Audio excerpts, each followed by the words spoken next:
বিসমিল্লাহির রহমানির রহিম। আসসালামু আলাইকুম প্রিয় দর্শক। আজকের এই বিশেষ পর্বে আমরা আলোচনা করব কুরআন শরীফে বর্ণিত এক অসাধারণ ঘটনা নিয়ে। এটি হল হজরত সুলাইমান আলাইহিসসালাম এবং সাবার রানী বিলকিসের মধ্যে সংঘটিত সেই ঐতিহাসিক ঘটনা, যে ঘটনায় রয়েছে নবুয়তের মহিমা, ঈমানের শক্তি এবং আল্লাহর কুদরতের অপার নিদর্শন। হজরত সুলাইমান আলাইহিসসালাম ছিলেন বনি ইসরায়েলের এক মহান নবী এবং রাজা। তিনি ছিলেন হজরত দাউদ আলাইহিসসালামের সুযোগ্য পুত্র। আল্লাহ তাআলা তাকে এমন কিছু বিশেষ ক্ষমতা দান করেছিলেন যা অন্য কোনো নবীকে দেওয়া হয়নি। তিনি পশুপাখির ভাষা বুঝতেন, বাতাস তার নিয়ন্ত্রণে ছিল, জিন ও শয়তানরা তার আদেশ মেনে চলত। অন্যদিকে বিলকিস ছিলেন সাবা রাজ্যের রানী।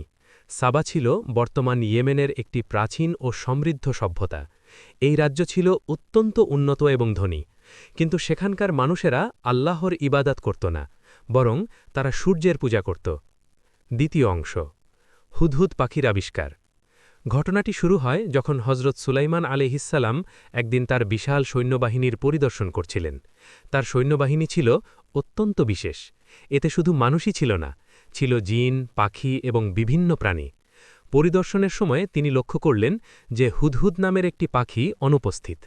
তিনি বললেন, আমি হুদহুদকে দেখছি না কেন? যদি সে কোনো যুক্তিসঙ্গত কারণ উপস্থাপন করতে না পারে, তাহলে আমি অবশ্যই তাকে কঠোর শাস্তি দেব। এই কথা থেকে বোঝা যায় যে সুলাইমান আলাইহিসসালাম কতটা শৃঙ্খলাপরায়ণ ছিলেন। একই সাথে তিনি ন্যায়পরায়ণও ছিলেন, কারণ তিনি শাস্তি দেওয়ার আগে হুদহুদকে কারণ ব্যাখ্যা করার সুযোগ দিতে চেয়েছিলেন। কিছুক্ষণ পরেই হুদহুদ উপস্থিত হল। পাখিটি বলল, আমি এমন কিছু জেনে এসেছি যা আপনি জানেন না। আমি সাবা থেকে নিশ্চিত সংবাদ নিয়ে এসেছি।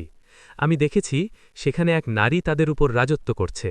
তাকে সব কিছু দেওয়া হয়েছে এবং তার রয়েছে এক বিশাল সিংহাসন। আমি তাকে এবং তার জাতিকে দেখেছি যে তারা আল্লাহর পরিবর্তে সূর্যকে সেজদা করছে। হুদহুদ আরও বলল, শয়তান তাদের কাজকে সুশোভিত করে দিয়েছে এবং তাদের সত্য পথ থেকে বিরত রেখেছে। তারা আল্লাহকে সেজদা করে না, যিনি আকাশ ও পৃথিবীর গুপ্ত বিষয় প্রকাশ করেন, এবং তোমরা যা গোপন করো এবং যা প্রকাশ করো তা তিনি জানেন। অংশ ৩, সুলাইমান আলাইসাল্লামের চিঠি প্রেরণ। হুদহুদের এই তথ্য শুনে হজরত সুলাইমান আলাইসাল্লাম গভীরভাবে চিন্তিত হলেন। একজন নবী হিসেবে তার প্রধান দায়িত্ব ছিল মানুষকে এক আল্লাহর ইবাদতের দিকে আহ্বান করা। কিন্তু তিনি প্রথমেই হুদহুদের কথা সম্পূর্ণভাবে বিশ্বাস করলেন না। তিনি বললেন, আমি দেখব তুমি সত্য বলছ না মিথ্যা বলছ। এটি আমাদের একটি গুরুত্বপূর্ণ শিক্ষা দেয়। যে কোনো তথ্য শোনার পর তা যাচাই করা উচিত। সুলাইমান আলাইসাল্লাম একজন প্রজ্ঞাবান শাসক ছিলেন। তিনি সিদ্ধান্ত নিলেন যে প্রথমে তিনি সাবার রানীর কাছে একটি চিঠি পাঠাবেন। সুলাইমান আলাইসাল্লাম একটি চিঠি লিখলেন এবং সেটি হুদহুদের মাধ্যমে পাঠানোর ব্যবস্থা করলেন। তিনি হুদহুদকে নির্দেশ দিলেন, এই চিঠি নিয়ে যাও তাদের কাছে, তারপর তাদের থেকে সরে দাঁড়াও এবং দেখো তারা কি জবাব দেয়। চিঠিটি শুরু হয়েছিল বিসমিল্লাহির রহমানির রহিম দিয়ে। তারপর লেখা ছিল, তোমরা আমার বিরুদ্ধে ঔদ্ধত্য প্রকাশ করো না এবং আমার কাছে মুসলিম হয়ে উপস্থিত হও। এই চিঠির বিষয়বস্তু অত্যন্ত গুরুত্বপূর্ণ। সুলাইমান আলাইসাল্লাম আল্লাহর নাম দিয়ে চিঠি শুরু করেছিলেন এবং স্পষ্টভাবে তাদের ইসলামের দিকে আহ্বান জানিয়েছিলেন। হুদহুদ সেই চিঠি নিয়ে রওনা হল সাবার দিকে। পাখিটি দীর্ঘ পথ অতিক্রম করে পৌঁছে গেল সেই রাজ্যে এবং চিঠিটি রানী বিলকিসের কাছে পৌঁছে দিল। অংশ ৪, রানী বিলকিসের প্রতিক্রিয়া। রানী বিলকিস যখন এই চিঠি পেলেন তখন তিনি অত্যন্ত বিস্মিত হলেন। একটি পাখি এসে একটি চিঠি দিয়ে গেল এবং সেই চিঠিতে রয়েছে এক শক্তিশালী রাজার বার্তা। বিলকিস ছিলেন একজন বুদ্ধিমতী এবং প্রজ্ঞাবান শাসক। তিনি কোনো গুরুত্বপূর্ণ সিদ্ধান্ত একাকী নিতেন না। তিনি তার পরিষদবর্গকে ডাকলেন। রানী বললেন, হে পরিষদবর্গ, আমার কাছে একটি সম্মানিত চিঠি এসেছে। এটি সুলাইমানের পক্ষ থেকে এবং এতে লেখা আছে বিসমিল্লাহির রহমানির রহিম। হে পরিষদবর্গ, এই বিষয়ে আমাকে পরামর্শ দাও। তোমরা উপস্থিত না থাকলে আমি কোনো বিষয়ে চূড়ান্ত সিদ্ধান্ত নিই না। পরিষদবর্গ উত্তরে বলল, আমরা শক্তিশালী এবং আমরা কঠোর যুদ্ধে অভ্যস্ত, তবে চূড়ান্ত সিদ্ধান্ত আপনার। তাদের এই উত্তর থেকে বোঝা যায় যে সাবার সৈন্যবাহিনী শক্তিশালী ছিল এবং তারা যুদ্ধের জন্য প্রস্তুত ছিল। রানী বিলকিস অত্যন্ত প্রজ্ঞার সাথে এই পরিস্থিতি বিবেচনা করলেন। তিনি বললেন, রাজা বাদশাহরা যখন কোনো জনপদে প্রবেশ করে তখন তারা তাকে বিধ্বস্ত করে দেয় এবং সেখানকার সম্মানিত লোকদের অপমানিত করে। আমি তাদের কাছে উপহার পাঠাব এবং দেখব দূতরা কি নিয়ে ফিরে আসে। এটি ছিল একটি কূটনৈতিক পদক্ষেপ। রানী বিলকিস চেয়েছিলেন প্রথমে শান্তিপূর্ণ উপায়ে বিষয়টি সমাধান করতে। যদি সুলাইমান আলাইসাল্লাম সত্যিই একজন পার্থিব রাজা হন যিনি সম্পদের লোভী, তাহলে এই উপহার তাকে সন্তুষ্ট করবে। রানী বিলকিস বিশাল এক উপহার সামগ্রী প্রস্তুত করলেন। এতে ছিল সোনা, রূপা, হীরা, মণিমুক্তা এবং অন্যান্য মূল্যবান সামগ্রী। তিনি তার বিশ্বস্ত দূতদের পাঠালেন এই উপহার নিয়ে। দূতরা পৌঁছাল সুলাইমান আলাইসাল্লামের রাজ্যে এবং অভিভূত হয়ে গেল সেই রাজ্যের ঐশ্বর্য দেখে। যখন দূতরা উপহার নিয়ে উপস্থিত হল, সুলাইমান আলাইসাল্লাম বললেন, তোমরা কি আমাকে সম্পদ দিয়ে সাহায্য করতে চাও? আল্লাহ আমাকে যা দিয়েছেন তা তোমাদের দেওয়া হয়েছে তার চেয়ে অনেক উত্তম। বরং তোমরাই তোমাদের উপহার নিয়ে আনন্দিত হও। তিনি আরও বললেন, তাদের কাছে ফিরে যাও। আমরা অবশ্যই তাদের বিরুদ্ধে এমন সৈন্যবাহিনী নিয়ে আসব যার মোকাবেলা করার ক্ষমতা তাদের নেই। সুলাইমান আলাইসাল্লাম স্পষ্ট করে দিলেন যে তার আহ্বান ছিল ধর্মীয়, পার্থিব নয়। দূতরা ভীত হয়ে ফিরে গেল সাবায়। তারা রানী বিলকিসকে পুরো ঘটনা বর্ণনা করল। রানী বুঝতে পারলেন যে এটি সাধারণ কোনো রাজা নন। তিনি সিদ্ধান্ত নিলেন যে তিনি নিজে সুলাইমান আলাইসাল্লামের কাছে যাবেন। অংশ ৬ সিংহাসন স্থানান্তরের অলৌকিক ঘটনা। যখন সুলাইমান আলাইহিসসালাম জানতে পারলেন যে রানী বিলকিস তার কাছে আসছেন, তখন তিনি তার পরিষদবর্গকে বললেন, হে পরিষদবর্গ, তারা মুসলিম হয়ে আমার কাছে আসার আগে তাদের মধ্য থেকে কে তার সিংহাসন আমার কাছে নিয়ে আসতে পারবে?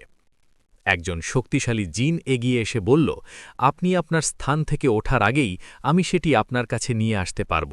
আমি এ কাজে শক্তিশালী এবং বিশ্বস্ত। তখন এক ব্যক্তি এগিয়ে এলেন যার কাছে কিতাবের জ্ঞান ছিল। তিনি বললেন, আপনি চোখের পলক ফেলার আগেই আমি সেটি আপনার কাছে নিয়ে আসতে পারব। তিনি আল্লাহর ইসমে আজম দিয়ে দোয়া পড়লেন এবং চোখের পলকে সিংহাসনটি সাবা থেকে সুলাইমান আলাইহিসসালামের সামনে উপস্থিত হয়ে গেল। যখন সুলাইমান আলাইহিসসালাম সিংহাসনটি দেখলেন তখন তিনি বললেন, এটি আমার রবের অনুগ্রহ। এভাবে তিনি আমাকে পরীক্ষা করেন যে আমি কৃতজ্ঞতা প্রকাশ করি না অকৃতজ্ঞ হই।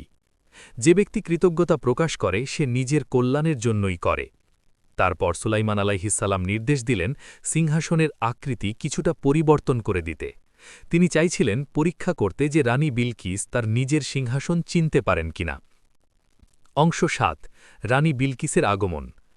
অবশেষে রানী বিলকিস পৌঁছালেন সুলাইমান আলাইহিসসালামের রাজধানীতে। তিনি যখন প্রাসাদে প্রবেশ করলেন তখন তাকে জিজ্ঞেস করা হল, আপনার সিংহাসন কি এরকম? রানী বিলকিস সিংহাসনটির দিকে তাকালেন এবং অবাক হয়ে গেলেন। সিংহাসনটি দেখতে তার নিজের সিংহাসনের মতোই, কিন্তু কিছু পরিবর্তন আছে। তিনি বুদ্ধিমতীর পরিচয় দিয়ে উত্তর দিলেন, মনে হচ্ছে এটিই সেই সিংহাসন। তারপর তিনি বললেন, আমাদের তো এর আগেই জ্ঞান দেওয়া হয়েছিল এবং আমরা আত্মসমর্পণকারী হয়ে গিয়েছিলাম। তারপর রানী বিলকিসকে বলা হল প্রাসাদে প্রবেশ করতে।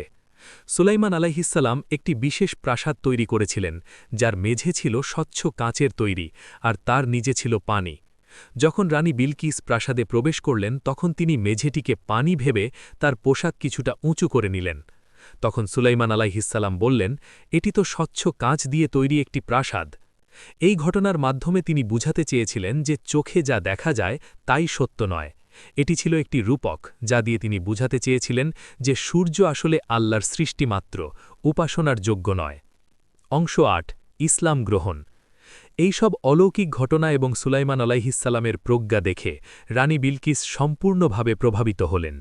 তিনি বুঝতে পারলেন যে সুলাইমান আলাইহিসসালাম সাধারণ কোনো রাজা নন, বরং আল্লাহর একজন বিশেষ বান্দা এবং নবী। রানী বিলকিস তখন ঘোষণা করলেন, হে আমার রব, আমি নিজের উপর জুলুম করেছি। আমি সুলাইমানের সাথে আল্লাহর জন্য, যিনি সমগ্র জগতের রব, তার কাছে আত্মসমর্পণ করলাম। এই ঘোষণার মাধ্যমে রানী বিলকিস ইসলাম গ্রহণ করলেন। এটি ছিল এক অসাধারণ মুহূর্ত। একজন শক্তিশালী রানী, যিনি একটি বিশাল সাম্রাজ্য শাসন করতেন, যিনি জন্ম থেকে সূর্য পূজা করে আসছিলেন, তিনি সেই সব ছেড়ে দিয়ে এক আল্লাহর ইবাদত করার সিদ্ধান্ত নিলেন। এটি ছিল তার সাহস, বুদ্ধিমত্তা এবং সত্য গ্রহণের প্রবণতার প্রমাণ। যখন তিনি ফিরে গেলেন সাবায়, তখন তার প্রজারাও তাকে অনুসরণ করে ইসলাম গ্রহণ করল। এভাবে পুরো সাবা রাজ্য মুসলিম হয়ে গেল। অংশ ৯ মূল শিক্ষা ও নিদর্শন এই ঘটনা থেকে আমরা অসংখ্য শিক্ষা পাই। প্রথমত, আমরা দেখি তাওহীদের গুরুত্ব। আল্লাহ এক এবং অদ্বিতীয়, তার কোনো শরিক নেই। সাবার মানুষেরা সূর্যের পূজা করত, কিন্তু সূর্য নিজেই আল্লাহর সৃষ্টি। প্রকৃত স্রষ্টা এবং পালনকর্তা হলেন আল্লাহ। দ্বিতীয়ত, আমরা দেখি সত্য গ্রহণের মানসিকতা। রানী বিলকিস যখন সত্য দেখলেন তখন তা গ্রহণ করতে দ্বিধা করেননি। তিনি তার অহংকার বা পূর্বপুরুষদের ধর্মকে সত্যের উপর প্রাধান্য দেননি। আমাদেরও উচিত এরকম মানসিকতা রাখা। তৃতীয়ত, আমরা দেখি প্রজ্ঞা এবং ধৈর্যের গুরুত্ব। সুলাইমান আলাইহিসসালাম সরাসরি যুদ্ধে যাননি, তিনি প্রথমে শান্তিপূর্ণ উপায় অবলম্বন করেছিলেন। তিনি রানী এবং তার জাতিকে সুযোগ দিয়েছিলেন সত্য বোঝার এবং গ্রহণ করার। চতুর্থত, আমরা দেখি আল্লাহর নেয়ামতের কৃতজ্ঞতার গুরুত্ব।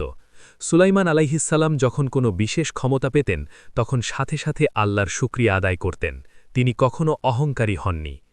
পঞ্চমত, আমরা দেখি আল্লাহর কুদরতের অসংখ্য নিদর্শন। সিংহাসন স্থানান্তর, পশুপাখির ভাষা বোঝা, জিন নিয়ন্ত্রণ, এই সব কিছুই আল্লাহর কুদরতের প্রমাণ। এগুলো দেখিয়ে দেয় যে আল্লাহ সর্বশক্তিমান এবং তিনি যা চান তাই করতে পারেন। ষষ্ঠত, আমরা দেখি পরামর্শের গুরুত্ব। রানী বিলকিস তার পরিষদের সাথে পরামর্শ করতেন, এটি ইসলামের একটি গুরুত্বপূর্ণ নীতি। যখন আমরা গুরুত্বপূর্ণ সিদ্ধান্ত নিই তখন অন্যদের সাথে পরামর্শ করা উচিত। সপ্তমত, আমরা দেখি যে ছোট কাজও গুরুত্বপূর্ণ হতে পারে। একটি ছোট পাখি হুদহুদ বিশাল একটি পরিবর্তনের সূচনা করেছিল। এটি আমাদের মনে করিয়ে দেয় যে আল্লাহর কাজে কেউ ছোট নয়। অংশ 10 আধুনিক প্রাসঙ্গিকতা ও উপসংহার। এই প্রাচীন ঘটনা আজকের যুগেও অত্যন্ত প্রাসঙ্গিক। আজকের বিশ্বে অনেক মানুষ আল্লাহকে ভুলে গেছে। তারা বিভিন্ন জিনিসের পূজা করছে। কেউ অর্থের পূজা করছে, কেউ ক্ষমতার, কেউ খ্যাতির।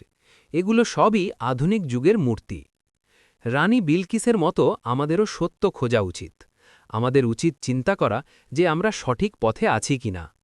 সুলাইমান আলাইহিস সালামের প্রজ্ঞাপূর্ণ দাওয়াতের পদ্ধতি আজকের মুসলমানদের জন্যও শিক্ষণীয়। যখন আমরা অন্যদের ইসলামের দিকে আহ্বান করি তখন প্রজ্ঞা, ধৈর্য এবং ভালোবাসার সাথে করা উচিত। প্রিয় দর্শক, সুলাইমান আলাইহিস সালাম এবং রানী বিলকিসের এই ঘটনা আমাদের জন্য অসংখ্য শিক্ষা বহন করে। আসুন আমরা এই ঘটনা থেকে শিক্ষা নিয়ে আমাদের জীবন গড়ি। আসুন আমরা তাওহীদে বিশ্বাস রাখি, সত্য গ্রহণে প্রস্তুত থাকি, প্রজ্ঞা এবং ধৈর্যের সাথে কাজ করি, আল্লাহর নিয়ামতের কৃতজ্ঞতা প্রকাশ করি এবং সবসময় বিনয়ী থাকি। আল্লাহ তাআলা আমাদের সবাইকে এই ঘটনা থেকে শিক্ষা নেওয়ার তাওফিক দান করুন। আল্লাহ আমাদের সবাইকে সঠিক পথে চলার এবং তাওহীদে অটট থাকার তাওফিক দান করুন। আমিন। জাযাকাল্লাহু খাইরান। আসসালামু আলাইকুম ওয়া রাহমাতুল্লাহি ওয়া বারাকাতুহু।